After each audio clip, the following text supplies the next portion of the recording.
রাখো, তুমি যদি আমার না হও তাহলে আমি তোমাকে কারুর হতে দেবো না।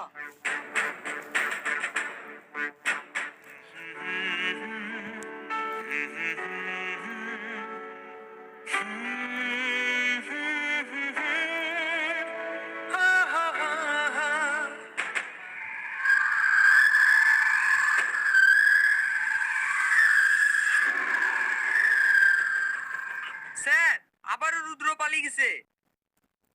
কি? আবারও পালিয়ে গেছে? তোরা তাড়াতাড়ি যেখান থেকে পারবে ওকে খুঁজে নিয়ে আয়, না হলে আজ হেড অফিস থেকে স্যার আসছে, তখন যদি ওকে দেখতে না পায় তাহলে আমাদের প্রত্যেকের চাকরি চলে যাবে। ঠিক আছে স্যার।